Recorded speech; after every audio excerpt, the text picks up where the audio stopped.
Сабырбек Жумабеков Қазақстанның президенті тарауынан сыйланды. Белгілі хирург Сабырбек Жумабеков Қазақстанның президенті Қасым-Жомарт Тоқаев тарауынан төш белгіменен сыйланды. Ал Қазақстанның медицина илимине жана коңшу өлкөнүн саламаттыкты сактоо тармагына кошкон салым үчүн сыйланганын Бишкектеги травматология жана ортопедия илим изилдөө борборунан кабарлашты. Маалым болгондой, профессорго Казакстан тауэлсиздигине 30 жыл төш белгиси ыйгарылды. Белгилей кетсек, Сабырбек Жумабеков 2013 жылы Казакстандын достук ордени менен сыйланган. Ал 2014 жылы Казакстандын Кыргыз жергесиндеги ардактуу консулу болгон. Хирургдун жетекчилиги астында илимдин докторлугун жана кандидаттыгын жактагандар бүгүнкү күндө Казакстандын бардык аймактарында эмгектенишет. Сабырбек Жумабеков Казакстандын 3,5 миңден ашуун жаранына операция жасаган. Булак супер чекиткейчи. Акылбек Жапаровдун отставкага кетиши эң туура жаңы жылдык белек боло тургандай. Акылбек Жапаров атка минерлер үчүн электромобилдерди тандап жүрөт жана өзүнүн үй бүлөлүк тоюна даярданууда.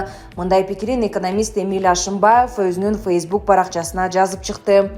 Министрлер кабинетинин төрагасы болуп дайындалып жатканда Акылбек Жапаров өлкө президентине да, жогорку кеңештин депутаттарына дагы 2021 жылдын бюджетинин киреше бөлүгүн 280 миллиард сомго жеткирем. Ал эми 2022 жылы ал 400 миллиард сомго жетет деп айтып, аларды ишендирген. Бирок мына 21 декабрда өткөн парламенттик угууда каржы министри Алмаз Бакитаев 2022 жылдын бюджетинин киреше бөлүгү 203 миллиард 563 миллион сом болот деп билдирди. Бюджеттин таңкыстыгы болсо 9,1 миллиард сом же дүң өндүрүмдүн 1,3%-на барабар болот деп пландалган.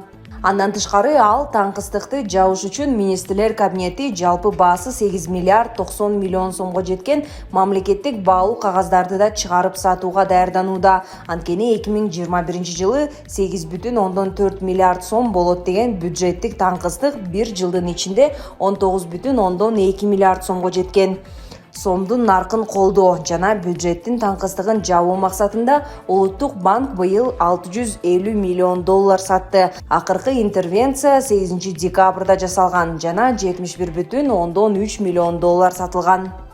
Мурда Кыргызстан стабилдештирүү жана өнүгүү боюнча Евразиялык фондго кайрылып 100 миллион долларлык насыя сураган, бирок ал бизге берилбейт. Анткени 2021 жылдын 9 айынын жыйынтыгы боюнча бюджеттик таңкыстык болбостон тескерисинче профицит болгон. Бюджетте профицит менен Кыргызстан 2024 жылы гана аткара алат деп ал кезде каржы министринин орун басары болуп иштеген Бакитаев сентябрда эле билдирбеди беле. Мунун баарын кантип түшүнсө болот? Министрлер кабинети эмне үчүн элден карыз сураганы ниеттенип турганы өзгөчө түшүнүксүз. Анткени 9 декабрга карата мамлекеттин ички карызы 63 миллиард 247 миллион 392 миң сомго жетип, тышкы карыз менен теңелип калды. Мен мурда көп жолу билдиргендей, турмуш реалдуулугу Акылбек Жапаровдун популисттик сөздөрүнө дал келбей жатат. 7 декабрда ал Нур-Султан шаарында казак өкмөт башчысы менен жолукканда жайкы сугат мезгилинде Токтогул суу сактагычынан Казакстанга суу берилгенин биз Аскар Маминден угуп жатабыз. Бирок дал ошол мезгилде биздин өзүбүздүн фермерлерибизге суу жетпей, алар түшүмсүз калып, ыйлап отурган. Андан мурда болсо биз Тажик энергетика министринен Кыргызстанга эч кандай энергия экспорты болгон жок дегенди укканбыз. Ошондон кийин кыргыз энергетиктери кыргыз жарандарынын үйлөрүн кыдырып, электр энергиясын үнөмдөш керек деп жылыткыч аспаптарга пломба иле баштабады беле. Кумтөрдө эмне болуп жатканын коом так билбейт. Ишкерлер менен ЖК депутаттары жаңы салык кодексине каршы, баалар өсүп баратат, киреше жок. Америкалык грин карта алабыз дегендер фото салондорго кезекке үйүлө баштады. БШК шайлоо жыйынтыгын чыгара албай убара. Машинеси менен жолго чыккандар жакында ал жол үчүн акча төлөй баштайт. Турмуш кымбаттап, абал начарлап гана баратат. Туңгуюктун аягында болсо жарык көрүнбөйт. Бирок Акылбек Жапаров атка минерлер үчүн электромобилдерди тандап жүрөт жана өзүнүн үй бүлөлүк тоюна даярданууда. Бизге ушундай улуу мамлекеттик ишмер керекпи? Жөнөкөй жарандар үчүн Акылбек Жапаровдун кызматтан чегиниши эң туура жаңы жылдык белек боло тургандай. Булак Назар Ньюс Чекиторг. Болочок төраганын кесиби журналист. Эркин Тоо мамлекеттик расмий гезитинин башкы редакторлугунан президенттин пресс катчылыгына көтөрүлүп, 2010-жылдагы Атамбаевдик төңкөрүштөн кийин Маданият министрлигин аркалаган Нурлан Шакиев парламенттин төрагасы болот. Ал УКМК төрагасына жакындыгы менен билинген саясатчы. Номер 17 бир мандаттуу Аксы шайлоо округунан шайланып келди. Булакап да чекиткейжи. Кайсы бир учурда кайрадан парламенттик башкарууну тандайбыз. Соңку саясий кырдаалдардын өнүгүшү башкаруу системасына барып такалып калды өңдөнөт. Президенттик башкаруунун баштапкы соккусу ушул шайлоо болду. Кана эмесе, ушул суроолорго жооп издеп көрөлү. Чынында абал хайлайлоо парламенттик шайлоонун бир сбой менен жайлады. Чынында мен да башында ишенгем, элдин баары ишенген. Президент баш өкмөтү төш болуп, жапырт шайлоо апака өтөрүн айтышып, үтүктүү сайсаңда какшап, элдин кулак кужуруганып, манипуляция жакшы жүрдү. Эзели ишенбегендер да ишенди. Чынында мурункудай административдик ресурс колдонуп, акча таратуу дээрлик болбоду. Тараткандар кармалып, айрымдары саясий жарыштан четтетилип, баракелде деп кол чаап турдук. Ал тургай айрым акимдер талапкердин жыйынына бара калып иштен айдалды. Бийлик дүйнө таң калгандай таза шайлоо болот деп убаданы катуу берди. Көрсө чыныгы сыры дал ушул БШКнын сайтынын бир баракчасында болуп калды көрүнөт. Добуштарды кол менен санап бүтмөйүн мыйзамсыз болору болжонду. Ооба, туура, шайлоо боюнча мыйзамда ар бир добушканаларда байкоочулар шайлоо комиссиясынын мүчөлөрүнүн катыштыгы менен толук саналып бүтүп, протоколдор түзүлүшү керек. Бул эрежелер сакталбаганын саясий партияларда, байкоочуларда айтып чыгышты. Айрым жерлерде байкоочуларды үйүңөргө кете бергиле деп кууп жиберишти. Бюллетендер кандай бурмаланды, эмне болгонун бир кудай менен бийлик билбесе, элдин башы дең дароо боюнча. Бул шайлоо Сокенин шайлоосунан эмне айырмасы бар?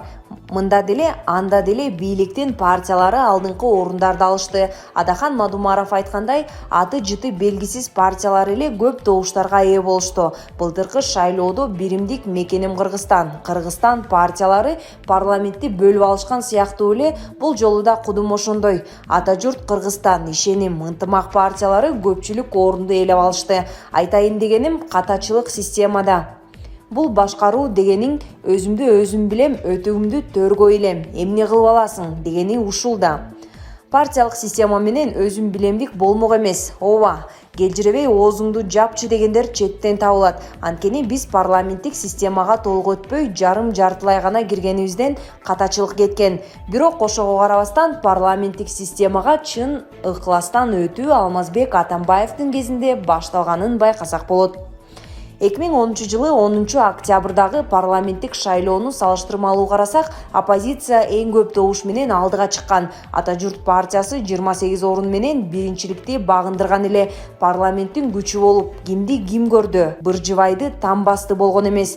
Жогорку кеңеш чурулдап жатып, далай иштердин бети ачылып, иш башталган. Экономикалык ири долбоорлор ошол жылдары из салган. Түндүк-түштүк альтернативалык жолдун курулушу, датка кемин электр долбоорлору мисал. Кийин Сооронбай Жээнбеков бийлигин бир колго топтоого аракет кылды. Акыры октябрь толкундоосу менен бийлигин уратты. Демек, толук парламенттик башкаруу системасына келмейинче шайлоолор таза өтүп, саясий экономикалык туруктуу өнүгүү болбой токшоп калды.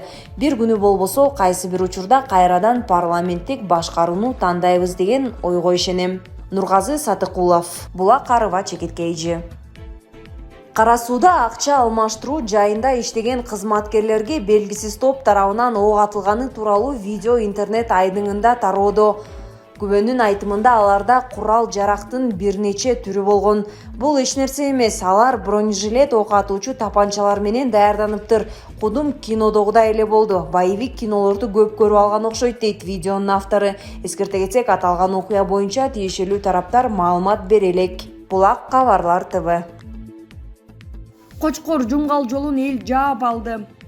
Нарын облусунун Жумгал районунда жергиликтүү тургундар дыйкан айылынын жанына боозой тигип, жолду жарым-жартылай жаап салышты. Нааразычылык акциясы жекшемби күнү 12 декабрда болгон.